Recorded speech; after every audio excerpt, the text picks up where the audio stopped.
Welcome to ACM classes. Today we're going to solve HTAT 2024 Level 1 exam and we're going to solve part 3 और हम साथ में solve करेंगे part 4 mathematics. चलिए शुरू करते हैं. So exam which we are taking, that is HTAT Set A 2024 Level 1. As I said, जैसा कि मैंने बोला आपको, we're going to study general studies. हम करेंगे इसमें क्वांटिटेटिव, रीजनिंग और हम करेंगे mathematics. Part 4 complete. So let's go to the page number, I think 16 it is right. चलिए जी शुरू करते हैं. तो पहला क्वेश्चन जो आया है वो है मेंसुरेशन से, 2D से. ये कहता है आपको that how many solid balls each of radius 1 centimetre can be made from a solid sphere whose radius is 8 centimetre. जब मैंने सीटेट की क्लासेस ली थी आप लोगों की, तो मैंने आपको स्पेशली समझाया था, बताया था कि जब भी हम एक 3D फिगर को 3D फिगर में कन्वर्ट करते हैं तब हमारा वॉल्यूम सेम रहता है. Now in this particular case when we have solid balls का सबका रेडियस 1 सेंटीमीटर है और मुझे जो बड़े वाली स्फीयर है उसका रेडियस है 8 सेंटीमीटर. सो जो बड़े वाला स्फीयर है उसका वॉल्यूम होगा 4/3 pi into R cube, that is pi 8 cube. और छोटे वाली जो नंबर ऑफ बॉल्स है, नंबर ऑफ बॉल्स n हो गई, मल्टीप्लाइड बाय स्फीयर्स का वॉल्यूम हो गया 4/3 पाई आर क्यूब. आर इस केस में 1 है तो इंटू 1 का क्यूब, दैट इज 1. तो 4/3 से 4/3 कैंसिल हो जाएगा, पाई से पाई कैंसिल हो जाएगा, तो n की वैल्यू आएगी 8 का क्यूब जो होता है 512, 512. तो पहले क्वेश्चन का answer straight away I get 512. I hope it is quite easy, बिल्कुल ईजी था. जिसको भी मेंसुरेशन में 3D वॉल्यूम सरफेस एरियाज के क्वेश्चंस करने हो, they can just learn the formulas और ये चीज़ें ध्यान रखेंगे, छोटी छोटी चीज़ें, तो उनका बहुत फ़ायदा होने वाला है. फॉर एग्जांपल अगर 2D से 2D में कन्वर्ट करते हैं, अगर मुझे ये पता है तो पेरीमीटर सेम रहता है.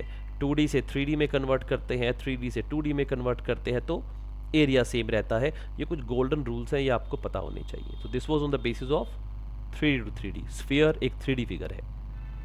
आगे चलते हैं. Question number 62. In an examination a candidate must get 40% marks. तो 40% मार्क्स उसके आने चाहिए पास होने के लिए. एक स्टूडेंट है उसके आए 210 और फेल हो गया 90 से. मतलब अगर ये उसके बच्चे के जिसके 210 नंबर आए हैं, अगर उसके 90 नंबर और आ जाते, टोटल हो जाता 300 और वो हो जाता पास. सिंपल. मतलब जो 300 नंबर हैं वो है equal to 40% of total marks. तो टोटल मार्क्स कितने होंगे? वो होंगे 300 डिवाइड बाय 40%, 40 इंटू 100. तो 0 से 0 कैंसिल, 4 इंटू 25, 25 इंटू 3, 750. मेरा आंसर हो गया option number 3 once again 750. Simple basic rule है. आप कोई भी एग्जांपल ले लो. फॉर एग्जांपल हम HTET का एग्जाम दे रहे हैं, CTET का एग्जाम दे रहे हैं, सबको पता है 60% मार्क्स आने चाहिए, मतलब 90 मार्क्स आने चाहिए. अब किसी बच्चे के 75 मार्क्स आ गए और 15 नंबर से रह गया, तो मतलब टोटल कितना था? 90 तो था, तो पासिंग परसेंट तो 60% इन CTET एंड HTET. अब आपके इस क्वेश्चन में 40% उन्होंने मार्किंग परसेंटेज रखी है, पासिंग परसेंटेज रखी है, तो that is the answer straight away. I think ये भी क्वेश्चन क्लियर होगा. आपके एग्जाम्स में परसेंटेज के ऊपर क्वेश्चन भी हर साल आते ही आते हैं. आगे चलते हैं. Number 3, 63rd question. अब ये आ गया आपका रीजनिंग की तरफ से. A is the brother of son of B son and how is related to B. अब देखो इसको हम करते हैं फैमिली रिलेशन, ब्लड रिलेशन का एक टॉपिक होता है. मेरी यूट्यूब पे जो पब्लिक वीडियोस हैं उसमें जो हमने ऊपर क्वेश्चंस किए हैं 3D की वीडियोस भी हैं. I have the videos of percentage also, और ब्लड रिलेशन के ऊपर वीडियोस भी हैं जो आप देख सकते हो. अब इसको हम आगे बात करते हैं. A is the brother of सन. तो हम क्या करते हैं, जब बोला ए इज द ब्रदर ऑफ सन, तो मेरा गोल्डन रूल जो मैंने अपनी वीडियोस में बताया हुआ है वो कहता है, पहला गोल्डन रूल, जब भी बीच में इज एम आर आ जाए मतलब मेरा क्वेश्चन यहाँ से मेरा नया शुरुआत हो रही है. हम किसको इंट्रोड्यूस करेंगे? हम ए को इंट्रोड्यूस करेंगे. तो हम बात करने वाले हैं ए कौन है. रूल नंबर 1 ये था. रूल नंबर 2 ये कहता है जब जब ऑफ आएगा हम इसको राइट टू लेफ्ट पढ़ते हैं, लेफ्ट टू राइट नहीं पढ़ेंगे. रूल नंबर 3, जब जब अपोस्ट्रोफी आएगा उसको हम लेफ्ट टू राइट पढ़ते हैं. कैसे? एक या तो वीडियो देख लो या फिर अब इससे समझते हैं. A is the brother of the son of B son. तो मुझे शुरुआत करनी है अपोस्ट्रोफी से. ए कौन है? Is the brother of. Of को हम राइट टू लेफ्ट बाद में सोल्व करेंगे. सन ऑफ बी सन. तो हम बनाते हैं बी. बी का बेटा, बच्चे हम बनाते हैं नीचे, पेरेंट्स ऊपर. तो बी का बेटा है कोई ना कोई, प्लस का साइन हो गया. Of the son of B son, son of B son मतलब इसका भी बेटा, उसका ब्रदर, ये कौन है, ये ए है, सो दिस इज ए कौन था, हम उसी को रिड्यूस कर रहे थे ना, brother of the son of B son, तो बी सन बी का बेटा, बेटे का बेटा मतलब बी का पोता, पोते का भाई, पोते का भाई पोता, तो बी कौन है, बी हो गया दादा या दादी, राइट, क्योंकि बी का जेंडर नहीं पता, बट ए कौन है, ए है ब्रदर मेल, मतलब ये मेरा पोता है। तो अगर ए पूछा जाता है रिलेटेड टू बी तो आंसर हो जाएगा ग्रैंडसन, ऑप्शन नंबर 3। अगर वो पूछते बी कौन है, वो होता ग्रैंड पेरेंट, फादर या मदर नहीं बता सकता बिकॉज बी का जेंडर नहीं पता, लेकिन ए का जेंडर मालूम है तो I can tell it is a grandson. I believe it is quite clear. आगे चलते हैं, number 64, find the missing term of the following number series. अब देखो मिसिंग टर्म फाइंड करना बहुत इजी है, मैंने आपको हर एक वीडियो में अपनी बोला है कि आपको 1 से लेकर 100 तक के प्राइम नंबर्स याद होने चाहिए, आपको 1 से लेकर 30 तक के स्क्वायर्स याद होने चाहिए, आपको 1 से लेकर 15 तक के क्यूब्स याद होने चाहिए। अगर आपको ये याद है तो नंबर सीक्वेंस आपके लिए काफ़ी इजी हो जाता है।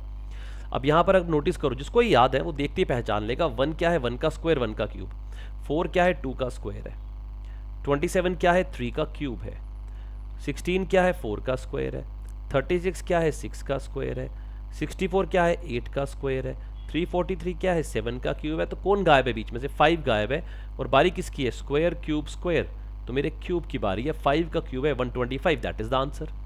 तो इसको करने का तरीका ये है कि अगर आप ये जब याद रख लोगे तो आपको क्वेश्चन देखते समझ आ जाएगा करना क्या है। ठीक है जी, आगे चलते हैं। Number 65, newspaper, press, cloth. अब ये है एनालॉजी, रीजनिंग का क्वेश्चन है आपका। एनालॉजी एक टॉपिक है, इसकी वीडियो भी आपको मिलेगी, ऑलमोस्ट हर एक टॉपिक की वीडियो आपको यूट्यूब पे मेरे चैनल पे मिल जाएगी, बेसिक्स उसमें करवाया गया आप लोगों को, you can take advantage of that. अभी हम सिर्फ क्वेश्चन पेपर सॉल्व कर रहे हैं। न्यूज़पेपर और प्रेस में क्या रिलेशन है, एनालॉजी का क्वेश्चन है, रिलेशनशिप का क्वेश्चन है। न्यूज़पेपर कहाँ बनता है, प्रेस में बनता है। क्लोथ, कपड़ा कहाँ बनता है, मिल में बनता है। आंसर हो गया ऑप्शन नंबर 4। टेलर बनाता है, फाइबर से बनता है, शॉप में बिकता है, मिल में बनता है। न्यूज़पेपर प्रेस में बनता है तो क्लोथ भी मिल में बनाया जाता है। क्वेश्चन नंबर 65 ये भी डन हो गया। नेक्स्ट चलते हैं 66, ये आपका अल्फाबेट सीरीज का क्वेश्चन है, वीडियो इसकी भी अवेलेबल है। मैं हर क्वेश्चन में बोलूँगा, फ़ायदा नहीं है, just can search any topic, मैं टॉपिक का नाम साथ साथ आपको बताई जा रहा हूँ। ये सीरीज़ का क्वेश्चन है, अल्फाबेट सीरीज़ का, ADHKOR रीजनिंग का क्वेश्चन है। अब इसमें क्या हो रहा है, हम इसमें क्या करते हैं, अल्फाबेट्स को नंबर्स दे देते हैं, ABCD को 1 2 3 4। पूरा डिटेलिंग इसका हमारी कोडिंग डिकोडिंग की वीडियो मिल जाएगी, उसमें होगा, सीरीज़ की वीडियो होगी उसमें मिल जाएगा।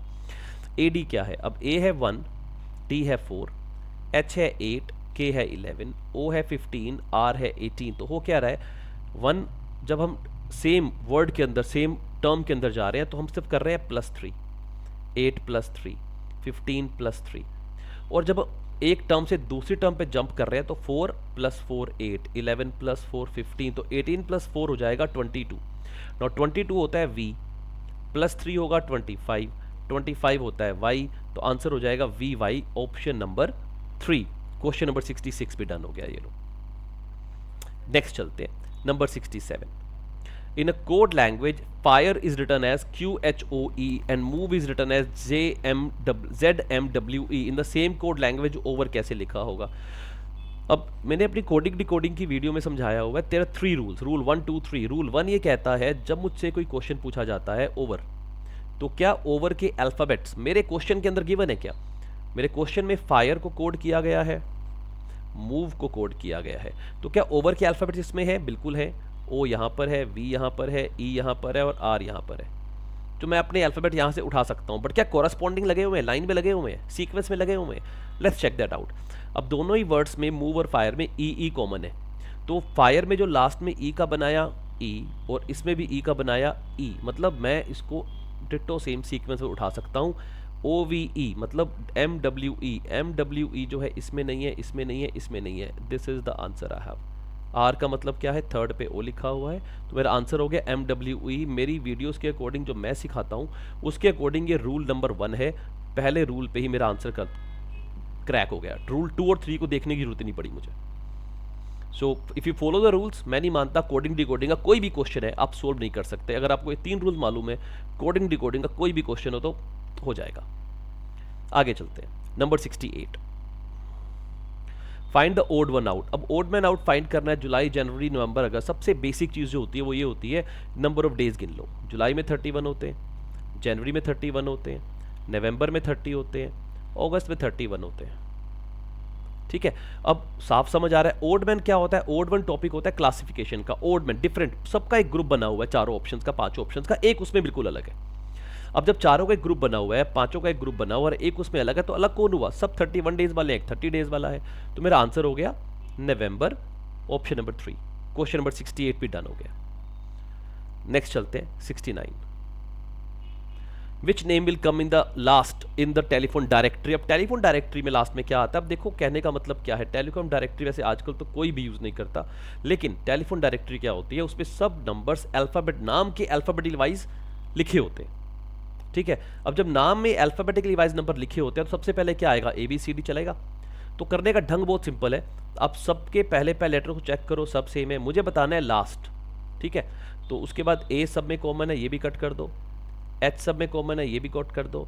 अब E और I में पहले क्या आता है? पहले E आता है फिर I आता है, तो मतलब ये मेरे आंसर नहीं होंगे बिकॉज मुझे तो लास्ट तक जाना है। अब इन दो को चेक करो, INNDD, R और E में पहले क्या आता है? पहले E आता है, तो बाद में R आएगा, मतलब आंसर हो गया ऑप्शन नंबर 3। सबसे लास्ट में क्या आएगा? Mahindra, INDRA, that is the answer.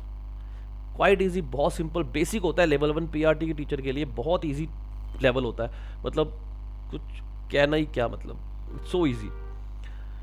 Number 70, if oranges are bought at rupees, ये मैथ्स का क्वेश्चन आ गया। Oranges are bought at rupees 100 रुपए के संतरे आए और 11 पीस हैं, सोल्ड हुए 110 रुपए में, 10 पीस हुए, प्रॉफिट परसेंट क्या होगा? अब देखो आपने 100 रुपए के 11 ऑरेंजेस खरीद लिए, अब 110 रुपए में बेच रहे हो 10, तो मतलब एक कितने का हुआ? 11 रुपए का हो गया। एक 110 डिवाइड बाय 10, तो एक आप सेलिंग प्राइस है वो 11 रुपए का हो गया। तो अगर 11 बेचने हो कितने के बेचोगे? 121 के बेचोगे। 100 रुपए में खरीदा, 121 में बेचा, कितना फायदा हुआ? 21 रुपए का फायदा हुआ, 21 रुपीज का फायदा हुआ। अब आपका जो प्रॉफिट परसेंटेज का फॉर्मूला है वो कहता है profit divide by CP into 100। अब करने को तो आप इसको एक एक ऑरेंज का पहले CP निकालो फिर SP निकालो, ऐसा क्यों करना? Why to do that? Human beings हैं, ब्रेन है हमारे पास, कॉमन सेंस यूज कर सकते हैं। सिंपल मेरे सामने लिखा हुआ है 110 रुपए के 10 है तो एक 11 का है, एक और ऑरेंज बेच दो, 121 रुपए जेब में आ गए, 100 रुपए हमने खर्चे थे, 21 रुपए जेब में पड़े हैं। 21 बाय 100 CP मल्टीप्लाइड बाय 100, तो मेरा परसेंटेज कितना हुआ प्रॉफिट का? 21% हुआ, तो मेरा आंसर हो गया 21%। ये मेरा आंसर हो गया। 10 क्वेश्चन खत्म हो गए। आई थिंक 10-15 मिनट की वीडियो भी नहीं हुई, 13 मिनट की वीडियो हुई है अप्रोक्सीमेटली, 12-13 मिनट की। तो अगर मैं एग्जाम में बैठा हूँ तो आप सोचो 5 मिनट ही लगने करने में, 20-30 सेकंड मुश्किल से एक क्वेश्चन पे लगने वाले, अगर आप इस ट्रिक से करोगे तो। लेट्स गो फर्दर, आगे चलते हैं। नंबर 71, इफ 1 जुलाई संडे देन 1 अगस्त विल बी व्हाट। अब 1 जुलाई संडे है, 1 अगस्त क्या होगा? अब देखो कैलेंडर में क्या होता है, ये भी टॉपिक है, ठीक है, ये भी टॉपिक है, कैलेंडर ये भी अवेलेबल है। 1 जुलाई संडे है, जुलाई में होते हैं 31 डेज। अगर मैं 31 डेज को 7 से डिवाइड करके वीक्स में कन्वर्ट कर लूँ, I get 4 weeks plus 3 days. इस 3 का मतलब क्या है? मुझे तो डेज से मतलब है, वीक का मुझे कुछ नहीं करना। 1 अगस्त क्या होगा? 1 जुलाई से 1 अगस्त 31 दिन, मतलब 3 दिन एक्स्ट्रा। संडे से 3 दिन एक्स्ट्रा काउंट करो, मंडे, ट्यूसडे, वेडनेसडे, आंसर हो गया वेडनेसडे, खत्म क्वेश्चन। सिंपल है ना? 0 को मानो संडे, 1 को मानो मंडे, 2 हो गया ट्यूसडे, 3 हो गया वेडनेसडे, 4 थर्सडे, 5 फ्राइडे, 6 सैटरडे, 7 या 0 संडे, 0 + 3 वेडनेसडे, आंसर हो गया।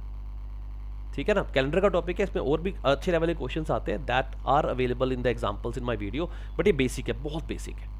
आगे चलते हैं 72, ये हो गया आपका डायरेक्शन डिस्टेंस का क्वेश्चन। डायरेक्शन टॉपिक भी अवेलेबल है। Sudhir is going in north direction, तो ये सुधीर है फॉर एग्जांपल। अब मुझे पता है डायरेक्शन हम कैसे बनाते हैं, डायरेक्शन बनाते हैं हम नॉर्थ ऊपर बनाते हैं, साउथ नीचे बनाते हैं, ईस्ट हो जाएगा हमारा राइट साइड पे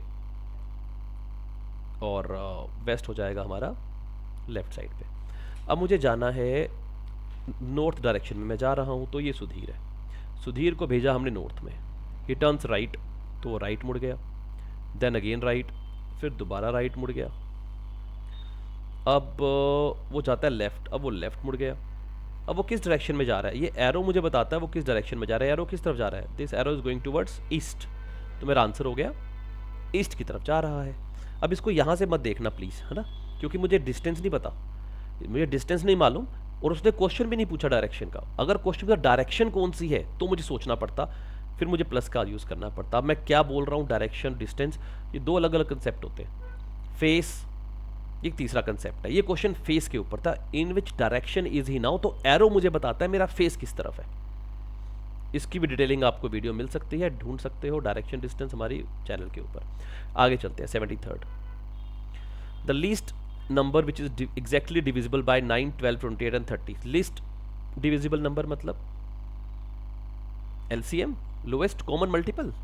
तो 9, 12, 28, 30 का लेना है एलसीएम, तो let's take an LCM. 9, 12, 28 and 30, इसका एलसीएम लेना है मुझे। अब जब एलसीएम लेना है तो let's take it on the table of 3, 3 into 3 9, 3 into 4 12, ये जाएगा नहीं, 3 इंटू 10 30। अब ले लो आप, चाहे 2 ले लो चाहे 4 ले लो, 2 ले लेते हैं चलो पहले। 3, 2, 14, 5, फिर 2 पे जाना पड़ेगा। 3, 1, 7, 5। अब 3, 7, 5 किसी पे नहीं जाता, राइट। अब इसको बनाते हैं LCM. 3 into 2 6, 6 into 2 12, 12 into 3 36, 36 into 5 180, 180 into 7 126, तो 1260, दैट इज द आंसर। ये मेरा एलसीएम हो गया, ये मेरा आंसर हो गया। Question number 73 also done. आगे चलते हैं 74, class has total 60 students such that the number of girls are twice that of boys. अब देखो क्लास में टोटल 60 स्टूडेंट्स हैं, ठीक है, नंबर ऑफ गर्ल्स ट्वाइस है बॉयज़ से, तो बॉयज़ अगर x है तो गर्ल्स हो गई 2x, तो ये हो गए बॉयज़, ये हो गई girls. Number of girls twice है ना, तो दोनों मिला के कितने होंगे, दोनों मिला के होंगे 3x, और वो 3x इक्वल है 60 के, मतलब x इक्वल हो गया 20 के, 60/3, तो मतलब बॉयज़ हो गए 20, गर्ल्स हो गई 40। ठीक, अब बोला गया नितिन ने सिक्योर किया 17th position in the final exam. अगर उसके ऊपर 9 गर्ल्स है तो मान लो ये नितिन है, वो है 17th, मतलब उसके ऊपर 16 लोग हैं। 16, 9 गर्ल्स उसके ऊपर है, तो मतलब 7 बॉयज उसके नीचे होंगे, सॉरी ऊपर होंगे टोटल, क्योंकि टोटल हमें 16 बनाना है ना, टोटल 17 लोग हैं नितिन के ऊपर। 9 गर्ल्स बताया, 7 हो गए बॉयज, टोटल हो गए 16। नितिन का नंबर आया 17, Nitin is a boy, by the name we can find that. अब कितने बॉयज उसके हिम होंगे, बिकॉज आफ्टर हिम लिखा हुआ है, तो नितिन को मैं लेडी भी नहीं मान सकता। ये लोग उन्होंने मुझे क्लियर कर दिया, नितिन मेरा हिम है, नितिन मेरा मेल हो गया। अगर 8th बॉय नितिन है, टोटल बॉय 20 है, तो नीचे कितने बॉयज बचे, उसके बॉयज बचे 12, 12, मेरा आंसर हो गया। सच एन ईजी एग्जाम, बहुत ईजी एग्जाम था 2024 का, इस बार भी होने ही वाला है। देखते हैं, एग्जाम ईजी ही आएगा, बस थोड़ी सी आपको प्रैक्टिस की जरूरत होती है, आपको मेहनत करनी पड़ती है। आगे चलते हैं number 75, at simple interest rate an amount becomes ₹1120 in 4 years and ₹1200 in 5 years। अब एक सिंपल इंटरेस्ट रेट पे एक अमाउंट 1120 पे बनता है 4 सालों में, 1200 बनता है 5 सालों में। अब सिंपल इंटरेस्ट का फॉर्मूला मत लगाओ, सिंपल इंटरेस्ट हर साल सेम होता है, every year it is same, ठीक है, हर साल ये सेम है। 4 साल में अगर 1120, 5 साल में 1200, मतलब ऐड कितना हुआ, एक साल में 80 रुपये ऐड हुए, तो 80 रुपीज़ अगर एक साल में ऐड होते हैं और 4 साल में अमाउंट पहुंचता है 1120, मतलब 80 इंटू 4, मेरा 1120 के अंदर 320 रुपये का लगा हुआ है इंटरेस्ट। मतलब अगर मैं वो इसमें सब्ट्रैक्ट कर दूं, 800 रुपये मेरा प्रिंसिपल है, दैट इज इट, मेरा आंसर हो गया। हाँ जी ले जाओ। So that is simple, 75 question भी डन। मतलब बहुत कैलकुलेशन नहीं चाहिए, कॉमन सेंस, थोड़ा सा हम दिमाग यूज करें, बहुत इजीली हो जाता है। ठीक है, आगे चलते हैं number 76, the parameter of a square is the same as the circumference of the circle of radius. अब पैरामीटर क्या होता है, पेरीमीटर होता है जो बाउंड्रीज का टोटल होता है, स्क्वायर का पेरीमीटर होता है 4a, 4 into side, that is equal to, वो बताया मुझे सर्कमफ्रेंस के पास है, सर्कमफ्रेंस होता है सर्कल का 2πr, 2 into pi into radius.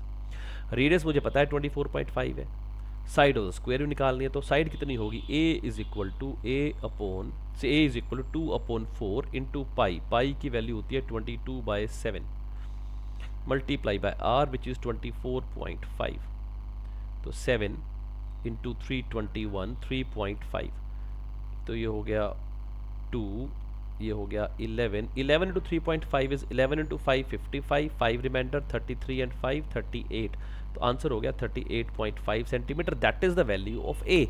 तो ये हो गया हमारा 2D का क्वेश्चन। 2D मतलब 2 डायमेंशनल, जहाँ लेंथ और ब्रेड्थ होती है, जहाँ हाइट नहीं होती है। 2D टॉपिक है, मेंसुरेशन का ही पार्ट है, मेंसुरेशन के 2 पार्ट है, 2D एंड 3D, ये 2D का पार्ट था। Let's move to the next question number 77 sorry. 77th question कहता है the angle of elevation of the sun when the length of the shadow of a tree is √3 times the height of the tree. तो angle of elevation of sun when the length of the shadow of a tree is √3 times. तो ये आपका question आ गया trigonometrics. I think class 9th class 10th में आपका topic है ये वाला, ट्रिग्नोमेट्री का स्टार्टिंग है, बिल्कुल बेसिक है। तो चलो शुरू करते हैं। एक ट्री है, let's say this is a tree, ये हमारा ट्री हो गया, इसकी शैडो जा रही है, सन की सनलाइट पड़ रही है, ठीक है। अब क्वेश्चन क्या हो गया, angle of elevation of the sun बताना है। Now angle of elevation of the sun ये वाला होगा, length of shadow of a tree is √3 times the height of the tree. तो मान लो आपकी जो हाइट है वो x है आपकी, मतलब ट्री की, और शैडो उसकी हो गई √3 टाइम्स, तो √3x हो गई। अब हमने छोटे होते सीखा हुआ है पंडित बद्री प्रसाद हरी हरी भोले सोना चांदी तोले। अब ये क्या होता है, this is sine cos tan and this is perpendicular base perpendicular hypotenuse base. याद करने का तरीका दोबारा सुन लो, पंडित बद्री प्रसाद हरी हरी भोले या हर हर भोले, जो भी आपको अच्छा लगता है, मालिक का नाम है, ले सकते हो। साइन सोना, कोसाइन चांदी, टी तोले, पंडित बद्री प्रसाद हरिहर भोले सोना चांदी तोले, ठीक है जी। तो चलो अब मेरा परपेंडिकुलर, ये राइट एंगल ट्रायंगल है, राइट एंगल ट्रायंगल के अंदर परपेंडिकुलर और बेस मतलब ये p/b बनता है tan, so that means tan theta is equal to 1/√3, क्योंकि x/√3x x से x कैंसिल आउट हो जाएगा।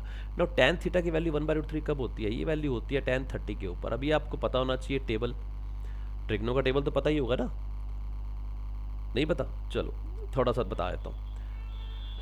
साइन कॉस और टैन, इन तीनों से बाकी को इन्वर्स कर लेना, क्योंकि साइन का इन्वर्स होता है आपका 1/कोसिकेंट, कॉस का होता है 1/सीकेंट, टैन का होता है 1/कॉट।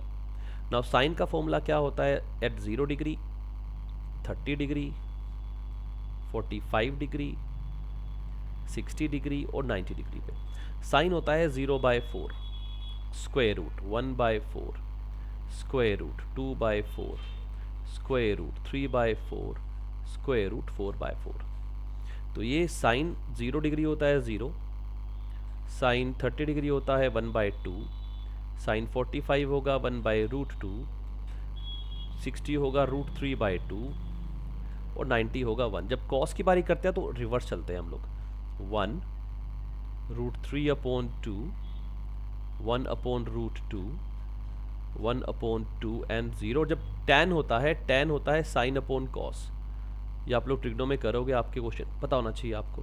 तो 0/1 0, 1/2/√3 is 1/√3, 1/√2/1/√2 1, this is √3 and this is not defined, ठीक है। टेबल भी क्लियर हो गया, गुड। नाउ tan 1/√3 कहाँ आ रहा है, 30 डिग्री पे आ रहा है, तो मतलब मेरा थीटा कितना है, 30 डिग्री है, तो आंसर क्या हुआ 30 डिग्री, ठीक है। आगे चले,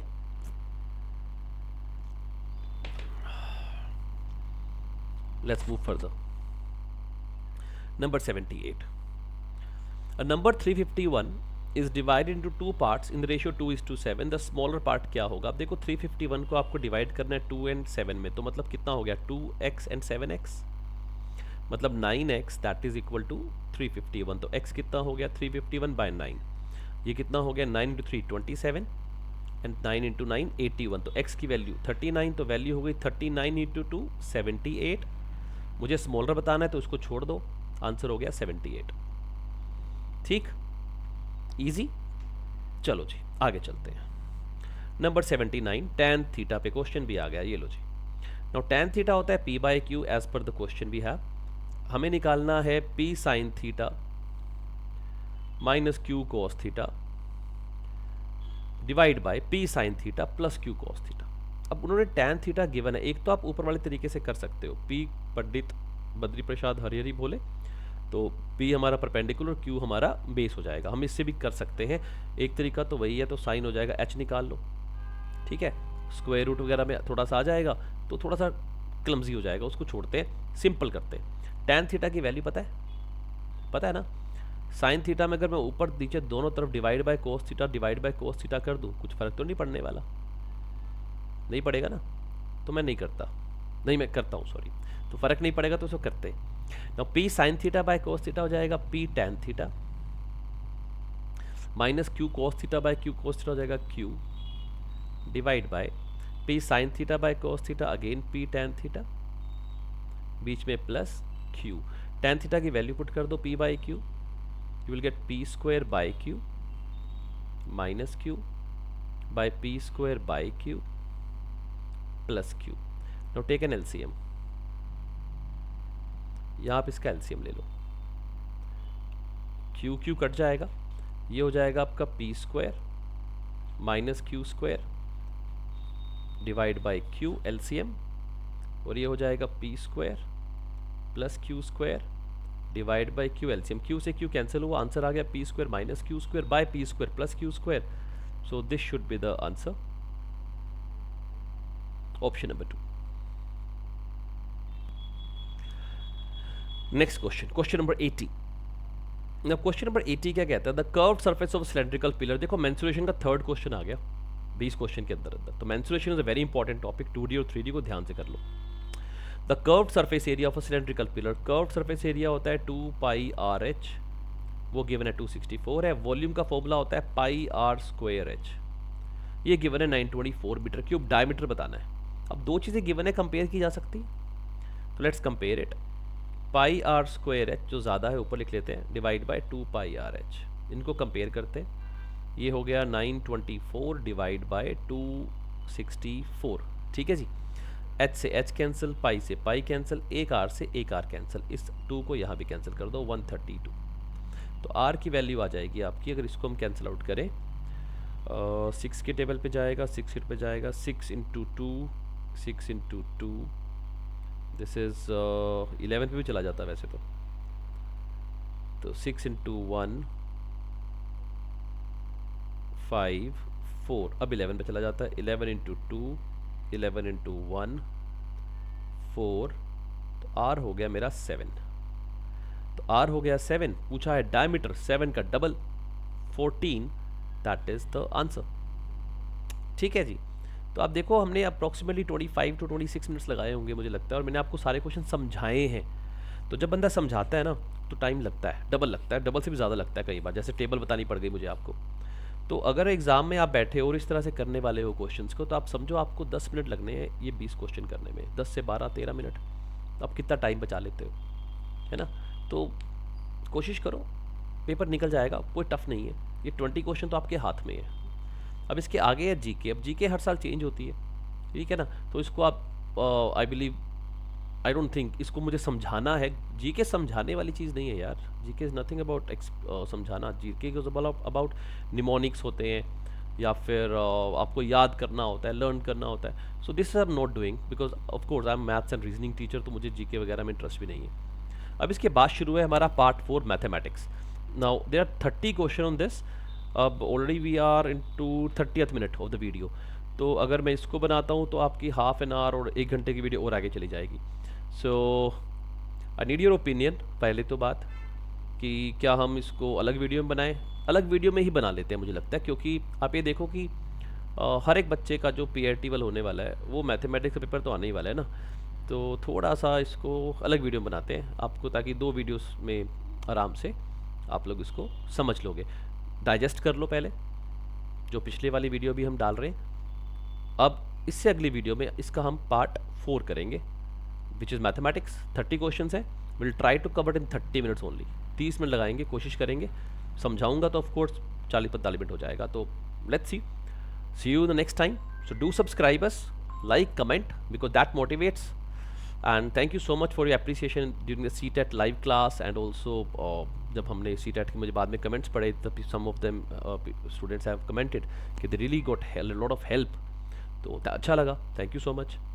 सो keep watching, keep motivating, keep appreciating, like करो, कमेंट करो, शेयर करो अपने फ्रेंड्स के साथ ताकि मैक्सिमम लोग इन क्लासेस का फ़ायदा उठा पाए, they can clear, they can crack the HTAT exam also. Thank you so much, take care, good bye.